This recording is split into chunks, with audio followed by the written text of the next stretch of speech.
Les étalons U20 font sensation à Porto Novo au Bénin. Les poulets d'Oscar Barrow ont étrié les éléphantos ivoiriens 4-1 en demi-finale du tournoi UFOAB. En finale, le Burkina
chacun 200 000 francs, un ballon et un trophée.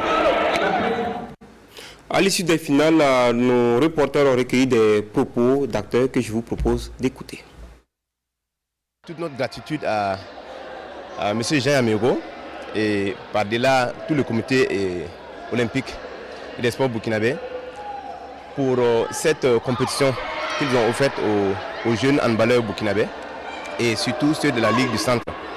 C'est vrai qu'au niveau de la Ligue du Centre, nous faisons un travail depuis la base, mais on a des difficultés pour relever ça jusqu'à un certain niveau. Nous remercions le Comité national olympique qui nous a donné cette opportunité, qui a donné l'opportunité à ces jeunes joueuses et joueurs que vous avez vu prester ce soir. C'était une très belle prestation. Voilà, nous félicitons l'AS Sonabi pour cette double victoire. L'AS Douane n'a pas démérité et donc peut-être à la deuxième édition on verra peut-être la victoire d'autres clubs. Nous avons imaginé que le ministère met le paquet pour créer les écoles de sport. Nous devons prendre le relais dans le volet compétition. C'est pourquoi nous avons décidé d'instituer donc cette coupe-là pour les cadets surtout. Je pense que c'est la première édition. Nous allons intéresser non seulement les autres disciplines et puis ensuite voir si on peut pérenniser ça. Et voilà, pérenniser donc la relève du handball burkinabé. On parle à Massio dans cette édition avec la remise de ceinture au temple Kung Fu Tai Chi, master de Ouagadougou, l'un des plus grands temples d'Afrique de l'Ouest. Après une année de stage, une trentaine d'élèves Tai Chi ont reçu avec fierté leur grade le samedi dernier. La cérémonie a été ponctuée de démonstrations comme nous le montrent Rasmane Zoundi et Alain Didier Compaoré.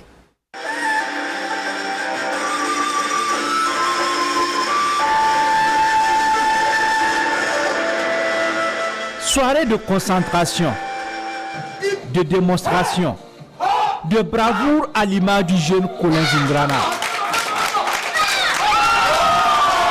Une soirée de remise de ceinture au temple Tai Chi Kung Fu de Ouagadougou. Après une année d'apprentissage et de dur labeur, leur à l'évaluation au temple Tai Chi.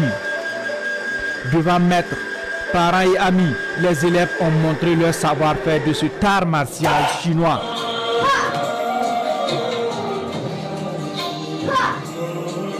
Et examen de passage réussi pour Colin Zingrana qui passe de la ceinture jaune à la violette. Je fais le tai chi au moins depuis 6-7 ans comme ça. J'aime, j'adore, ça se permet de libérer, de se calmer, quoi, de sentir plus fort, quoi. Des résultats bien encourageants pour le promoteur du temple. Je dois dire que je suis satisfait. Si je dis que je suis insatisfait, ça veut dire que je deviens orgueilleux. Je suis satisfait parce qu'ils ont fait ce qu'ils peuvent aussi. Donc déjà, c'est bon. Le parfait n'existe pas, donc je suis satisfait. À la question de savoir quel est ce art martial qui suscite tant d'engouement chez les jeunes, la réponse est tout simple. Le Tai Chi Kung Fu s'appelle la boîte du fait suprême, la boîte des 4 éléments, la terre, l'eau, le feu, l'air. Le Tai Chi Kung Fu, c'est l'art martial qui s'inspire beaucoup sur les règles de la nature. Le mouvement ressemble au mouvement de l'eau, de l'air, de la terre et du feu. Vraiment, ça nous permet de s'équilibrer soi-même et maîtriser les éléments. Vraiment, lorsqu'on maîtrise les éléments à travers le mouvement, l'homme se découvre et fait un avec la nature. Lorsqu'on fait un avec la nature, on se retrouve, on trouve la paix intérieure. Des valeurs qui ont fini par convaincre les parents à accompagner leurs enfants au temple du Tai Chi. Une fois, il est venu me dire, ah maman, il y a un enfant dans le quartier qui m'a fait ci, qui m'a fait ça, mais je ne voulais pas le frapper parce qu'au Kung Fu, on nous dit que non. Si je le frappe là, ce qu'on m'a appris, si j'applique sur lui, il va tomber, il va se faire mal. Donc c'est pour ça que je ne l'ai pas frappé. Donc vous voyez déjà que ça appelle les enfants à se maîtriser, à avoir de la compassion, à avoir de la pitié envers les autres. Mais quand il s'agit de se défendre, ils n'hésitent pas. Premier temple du Tai Chi au Burkina Faso et en Afrique de l'Ouest, selon le fondateur. Le temple Tai Chi Kung Fu de Ouagadougou compte cette année plus de 150 apprenants. Autre discipline, la deuxième édition de la course du groupe de travail Conféges pour la promotion de la pratique sportive et des loisirs par les jeunes filles et femmes. Couru hier jeudi à Ouagadougou a vu la victoire de Fatima Ouedraogo. Elle a franchi la ligne d'arrivée en solitaire. Le film avec Kwala Enebie et Alain Didier Compaoré. Moukayilou Rawende offre à l'AS Bessel son 4e Grand Prix de la saison. Il s'est montré le plus violent des 60 cyclistes sur la ligne de départ de ce Grand Prix Excellence Hotel. Bachirou Mikiema de Mousfa et Paul Domain de l'AS Bessel complètent le podium. La distance de course 140 km 800 a été bouclée en 3h37 minutes 36 secondes, soit à la vitesse moyenne de 38,823 km/h. Je suis tellement satisfait que je ne sais quoi dire. Je remercie les organisateurs et mes coéquipiers. Pour cette 13e édition, ce sont 22 clubs qui ont répondu à l'appel des organisateurs et ce engouement, ajouté à la vitesse moyenne élevée, constitue un motif de satisfaction. Ce n'est plus comme avant, comme on voyait les compétitions sur salle de Gaulle. Là maintenant c'est devenu vraiment, chacun vient avec ses propres tic-tac et honnêtement dans l'ensemble vraiment on est très content, on est satisfait vu vraiment le niveau des coureurs qui sont vraiment élevés aujourd'hui. La stratégie de la course a été vraiment très soutenue. Donc je pense que si la fédération a beaucoup de compétitions, avec surtout l'appui du ministère des Sports et de Loisirs, et le Burkina pourrait en tout cas retrouver sa place d'antan. Le patron, donc c'est vraiment un amour réel qui est là pour le cyclisme et depuis il a dit bon lui il va essayer chaque année tant qu'il pourra d'offrir une course au coureur du Burkina. Moukayilou Rawende, vainqueur de la course, ajoute le trophée en plus des gadgets d'une moto et la somme de 195 000 francs. Et c'est Mahamadou Wena qui nous rendait compte donc de la 13e édition du Grand Prix Excellence Hôtel couru dimanche dernier à Ouagadougou. Et on vient maintenant sur la victoire de Fatima Ouedraogo sur la 2e édition de la course GTCF. Un compte rendu signé Alain Didier Compaoré et Kwala Enebie. Fatimata Ouedraogo, élève de 14 ans au lycée privé Puiwende de Ouagadougou, peut préparer sereinement ses fêtes de fin d'année. Vainqueur de la course féminine du GTCF, elle rentre chez elle avec la somme de 20 000 francs CFA. Elles sont 73 à prendre la ligne de départ de cette course.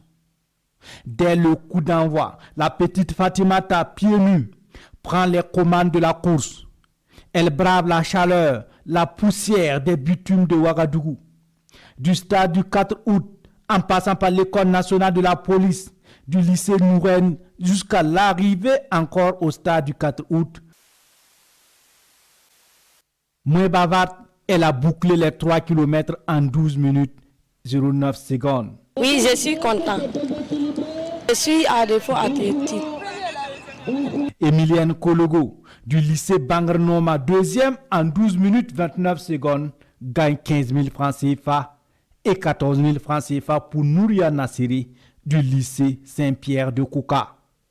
Une compétition qui satisfait les organisatrices. Vous savez que dans nos objectifs même, c'est promouvoir la femme dans le sport. Et nos priorités, c'est surtout les disciplines où la représentativité des femmes est faible. C'est pourquoi nous sommes beaucoup restés dans le cyclisme. Et comme on n'a pas pu organiser le cyclisme cette année, nous sommes allés voir dans les sports individuels, conditions sanitaires exigent pour faire ce cross à l'endroit des jeunes filles. Parce que cette discipline aussi a tendance à disparaître.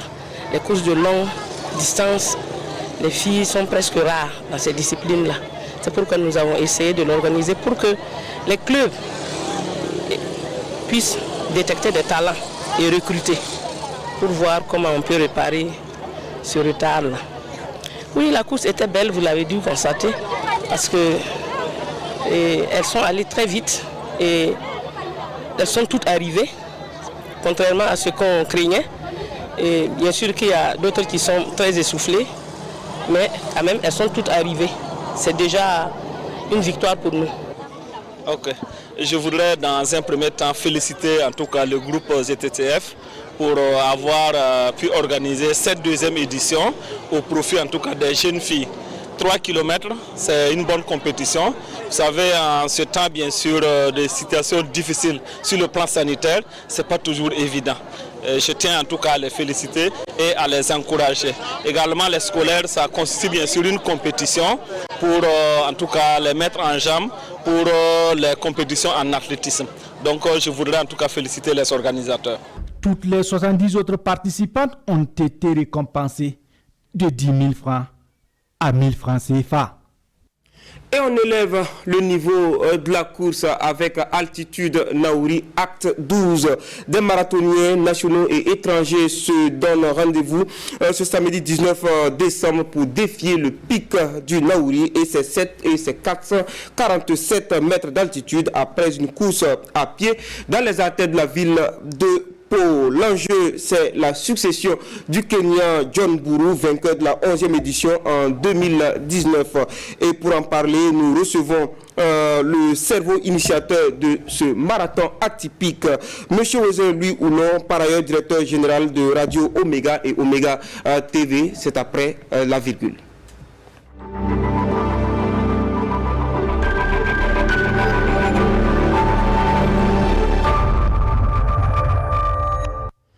Bonsoir Monsieur Wezeloulo. Bonsoir Jérôme. Merci d'avoir modifié votre programme très chargé pour être sur ce plateau ce soir. Le comité d'organisation est en plein dans l'organisation donc de Altitude Naouri, 12e édition, une organisation que vous suivez pas à pas certainement. Est-ce qu'on peut dire que tout se passe bien à J-1? Tout est fait prêt, on n'attend que le top de lancement. Alors, combien ils sont les marathoniens et d'où viennent-ils? Nous avons au départ de Ouaga 160 et nous avons autant à Pau. Donc on attend au minimum 320 et ces athlètes viennent du Maroc. Khalil Lablak est arrivé. Un habitué de la compétition. Un habitué, il a le meilleur record de la course et avec lui des invités surprises, des Togolais que nous n'avons pas invités en raison du Covid, qui sont arrivés par la route et qui ont été bloqués parce qu'il faut le test. Ils sont allés le faire. Nous venons d'avoir le résultat. Le test est négatif pour les 3.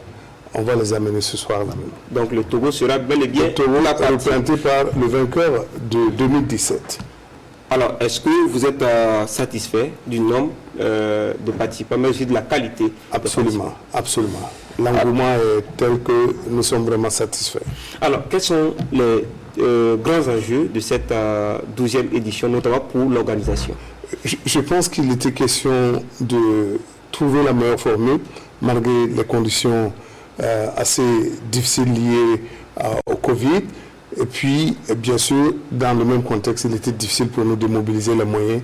Nous avons travaillé avec, bien sûr, l'appui des autorités, le ministère des Sports, son Excellence, Monsieur le Président du FASO, et des accompagnateurs habituels comme l'ONATEL, qui ont mis la main à la pâte. Et grâce à eux, l'édition se tiendra, bien que le contexte soit assez difficile. Oui, c'est vrai. On sait que les sponsors, c'est pas ce qui court. Les sponsors, c'est pas ce qui court les rues. Est-ce que vos principaux accompagnateurs, si je peux le dire ici, ont répondu présent? Pas tous, mais il y a un fidèle des fidèles qui s'appelle Lonatel, qui est resté avec nous. Et il y a d'autres qui ont dit c'est un peu difficile et nous comprenons la difficulté que chacun rencontre. Mais on tenait à ne pas sauter une édition et celle de 2020, la 12e édition, aura bel et bien lieu à quelques 2 semaines de la fin de l'année.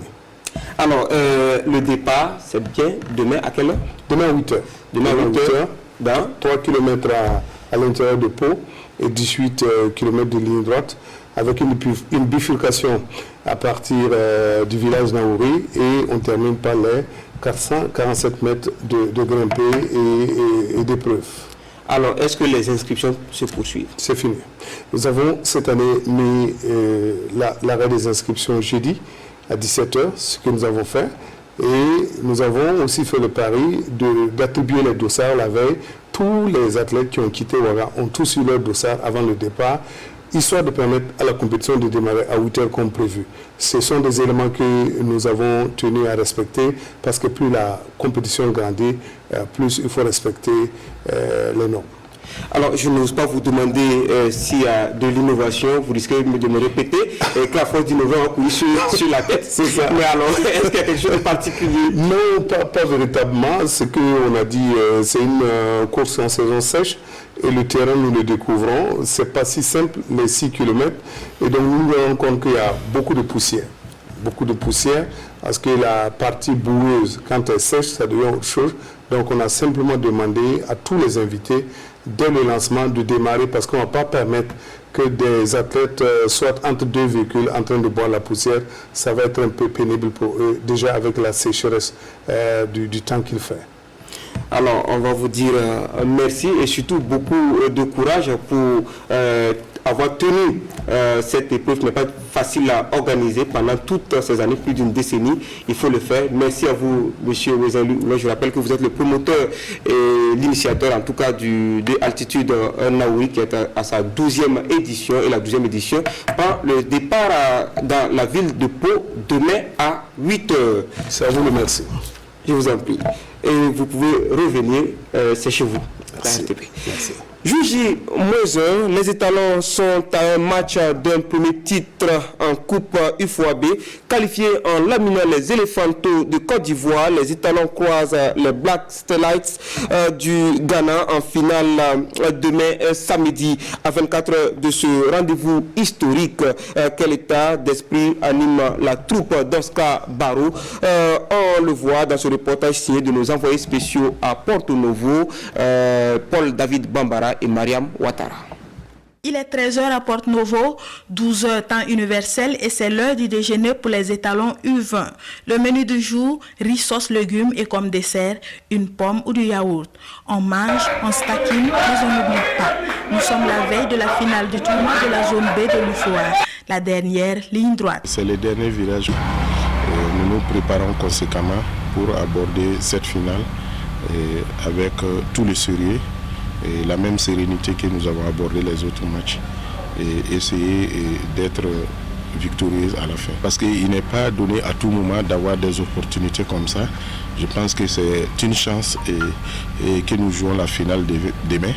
Et nous devrons tout faire pour remporter cette finale. En bon bobolet donc, grand amateur de thé, on a voyagé avec le matériel, fourneau y compris. On prend alors du thé pour faire passer le déjeuner, le tout dans une ambiance bon enfant. L'ambiance, elle est très bonne.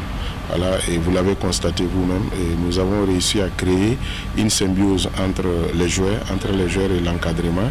Et nous avons la même vision, nous sommes fixés les mêmes objectifs et tout le monde est concerné par ce qui concerne l'équipe. Donc ça fait que nous avons des objectifs communs, et donc ce qui fait que nous arrivons à nous élever dans le même état d'esprit pour aller chercher les résultats.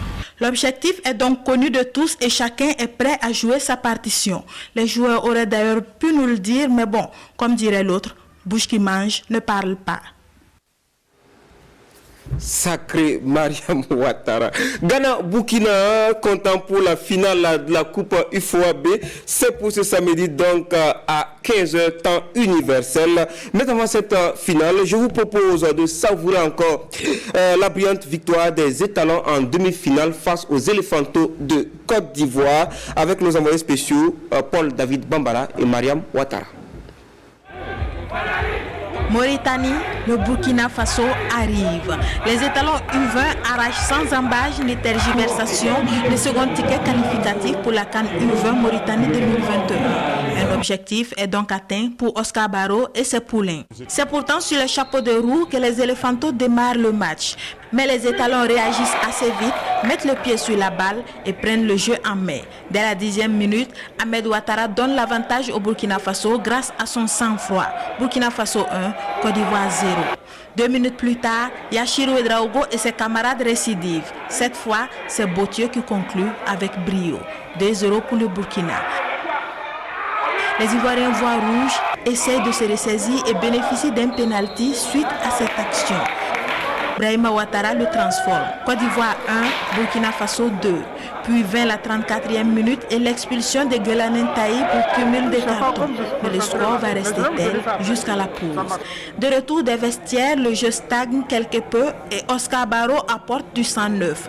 Yael Tiendrebego cède sa place à Clovis Ouedraogo et Aboubakar Belem entre à la place de Raouf Daou. Le match gagne en intensité et à la 71e minute, Jean-Fiacre Bautier est fauché par Souleymane Daou. Pénalty pour le Burkina. Sans trembler, Ibrahim Bansé rend justice. 3-1 pour les étalons, puis 4-1 à la 84e minute. But signé Clovis Ouedraogo. Le reste n'est que formalité. Une victoire amplement méritée pour les poulains d'Oscar Barreau. Le Burkina tient donc son ticket pour la 22e édition de la CAN U20 prévue du 14 février au 4 mars 2021 en Mauritanie. Mais en attendant, Oscar Barreau et ses garçons seront face aux Black Stars U20 pour la finale du tournoi de l'UFOAB le samedi 19 décembre à 15h temps universel.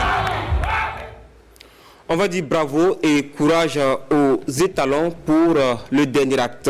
Les Colombes de Salitas FC se sont envolées ce vendredi pour le Soudan où elles vont croiser le fer avec Al-Amal en match aller, comptant pour le deuxième tour de la Coupe CAF le mardi 22 décembre prochain à 12h temps universel. Nous en aurons les échos dans nos prochaines éditions avec nos envoyés spéciaux à Khartoum, Kwala Nebié et Jean-Modeste Ouedraogo.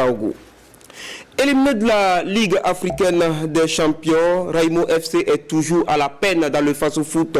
En match en retard de la 13e journée jouée mercredi dernier, les académiciens de Bama n'ont rien pu faire devant Royal FC, battu 3-1 au stade Woubi de Bois-du-Lasso. Les temps forts avec Lamine Karantao et Ali Traoré.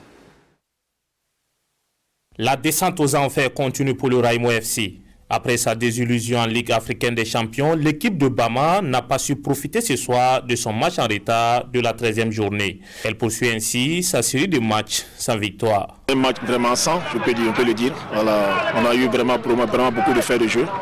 Voilà, on a perdu notre capitaine au cours du jeu, ça a vraiment bouleversé tout le système qu'on avait mis en place. En ce moment, on avait déjà fait un changement, un milieu récupérateur qui était déjà sorti, donc ça a tout faussé. Pourtant, ce sont les garçons de Djefa Lengane qui vont frapper en premier.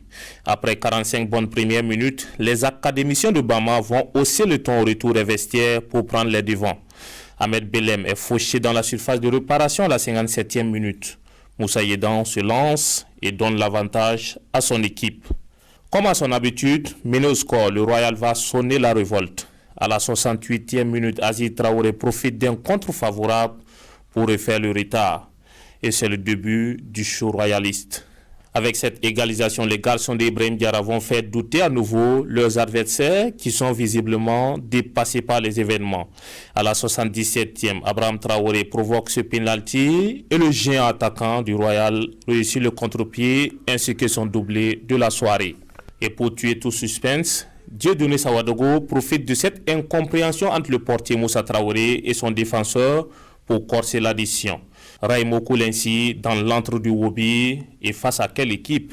Non, ce n'est pas un exploit. Nous sommes dans un championnat où toutes les équipes doivent compétir. Donc si c'est des exploits qu'on doit faire, vous savez que les exploits, ce n'est pas tous les jours. Donc ça veut dire qu'on va descendre en deuxième division si on s'attend à faire seulement des exploits. Voilà, il faut dire que ce soir, le match nous a réussi.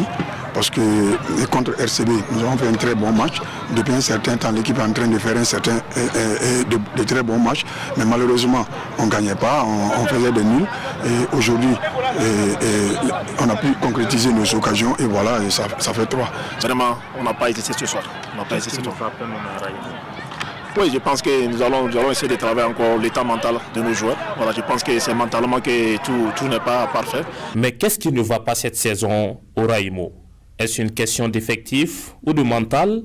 En tout cas, les académiciens doivent se ressaisir vite pour ne pas passer de champion en titre à relégué. Un match avancé de la 16e journée qui se joue ce week-end. L'AS Police a été battu au stade municipal de Ouagadougou par Vitesse FC 2-0. Et il faut dire que ce Actu Sport est en enregistrement. AS Douane Kozafa est temps court. Le programme de la 16e journée, justement, la deuxième manche de cette 16e journée se poursuit au stade municipal Isoujé Konamo avec Léopard de Saint-Camille contre Majestic à 16h, suivi de AS Sonabel Raimo à 18h15. À Koudougou, la SEC reçoit l'USO sur le terrain du stade Batibo Balibier. Dimanche, le stade du Kadou accueille Asfa RCB à 16h et EFO RCK à 18h15. Au stade Wobi de Bobo, vous aurez ASFB, Usfaral, FC Salitas a été reporté. Le 11 décembre, alors que tous les regards étaient braqués sur la cité sucrière de Banfoura, Dori célébrait sportivement les 60 ans d'indépendance du Burkina Faso à travers la 4e édition de la Coupe du Gouverneur. Une édition remportée par Djelgodi du Soum devant Loudalan, 5 tirs au but à 4. Souleymane Kwanda et Pini Die Yanou depuis Dori. C'est parti pour la Coupe du Gouverneur du Sahel, 4e du genre. Djelgodi de Djibo en jaune oppose les talents à celle de Gorom Gorom. Que des buts manqués par Djelgodi de Djibo à la 2e minute, 12e minute et 14e minute. Première mi-temps, 0 but partout. À la deuxième partie du match, c'est les tirs au but qui ont départagé les deux équipes. 5 buts à la faveur de Djelgodi de Djibo contre 4 pour celle de Gorom Gorom. Heureusement pour nous, on a eu la coupe et vraiment on est trop satisfait. Le dieu du football était avec nous et voilà, on a gagné la coupe. Franchement, tout a marché, on s'est sacrifié, on a fait de notre mieux quand même. Mais bon, c'est la chance seulement qui n'a pas souri à nos côtés. Sinon, ils étaient plus colosses que nous. Et franchement, c'est des gars, ils posent ballon. C'est au cours d'une soirée culturelle que ces équipes ont été primées. L'équipe de Djibo championne reçoit 200 000 francs CFA, des médailles, un jeu de maillot, un trophée plus un ballon.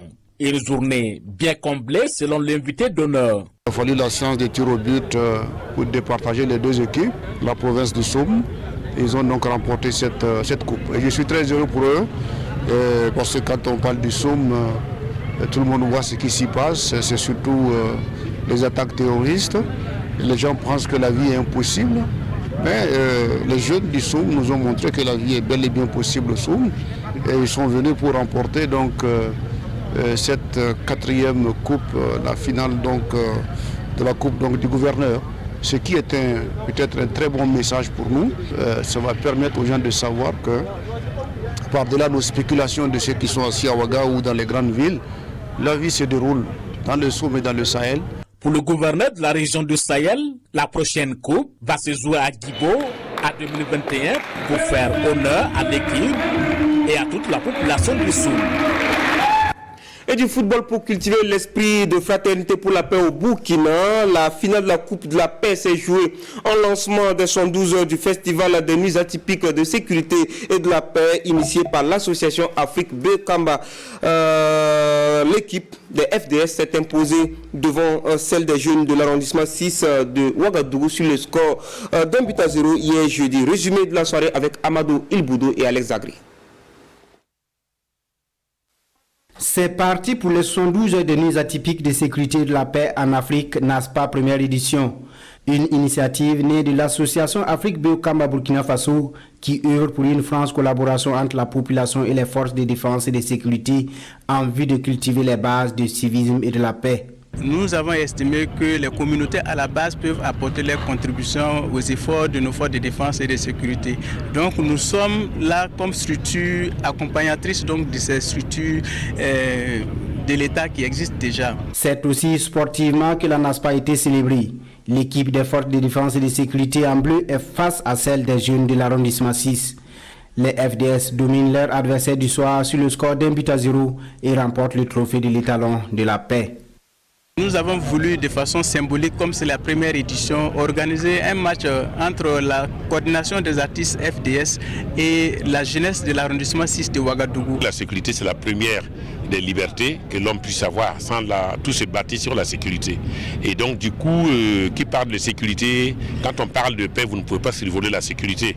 Et en ce moment, et vous savez bien que quand on parle de paix, on parle de sécurité, on parle de comportement individuel, de comportement collectif, de comportement communautaire et de comportement national.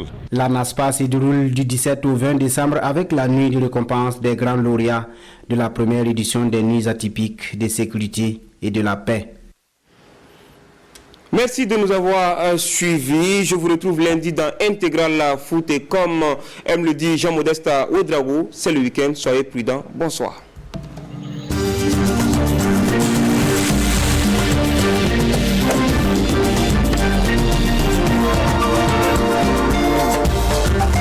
D'avoir embêté mon fils.